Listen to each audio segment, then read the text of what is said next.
মুসলিম বিশ্বের সব থেকে কলঙ্কিত দেশ এই মিশর সম্পর্কে আপনাদেরকে আমি কিছু কথা বলতে চাই। মিশর শুধুমাত্র নামের মুসলিম দেশ, এর যে সরকার প্রধান আছে এটা সম্পূর্ণ আমেরিকা এবং ইসরায়েল পন্থী। আমেরিকা যা বলবে, ইসরায়েল যা বলবে, এই মিশরের রাষ্ট্রপতি তাই করবে।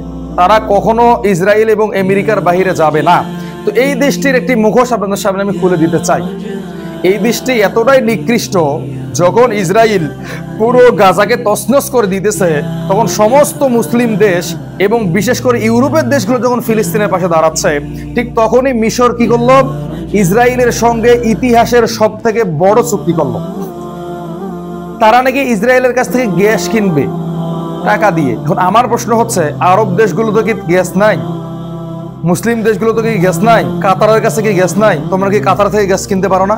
কাতার থেকে তেল কিনতে পারো না? তোমরা ইসরায়েলের কাছ থেকে কিনবে কেন? এতে বোঝা যায় যে ইসরায়েলকে তাদের বন্ধু রাষ্ট্র প্রমাণ করার জন্য পৃথিবীর সামনে মিশর এই কাজটি করেছে। তো মিশর যে একটি জঘন্য দেশ এবং মিশর যে ফিলিস্তিনিদেরকে নিয়ে ভয়ঙ্কর পরিকল্পনা করতেছে, এটা কিন্তু আবারও এই পৃথিবীর মানুষের সামনে প্রমাণ হয়ে গেল। কি শিক্ষা?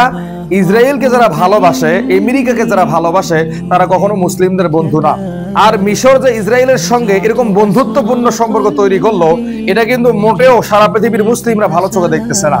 তো আমি মনে করি এখন যে পরিণতি গাজার হয়েছে, 2 দিন পরে সেই পরিণতি হবে এই মিশরের, তারপর হবে জর্ডানের। এক কথায় যারাই ইহুদি খ্রিস্টানদেরকে নিজের বন্ধু রূপে গ্রহণ করেছে, তাদেরকেই এই আমেরিকা ধ্বংস করে দিয়েছে। তার প্রমাণ হচ্ছে ইরাকের প্রেসিডেন্ট সাদ্দাম আমেরিকাকে বলেছিল বন্ধু, ইসরায়েলকে বলেছিল বন্ধু, ইরাককে তছনছ করে দিয়ে সাদ্দাম হোসেনকে ফাঁসি দিয়েছে।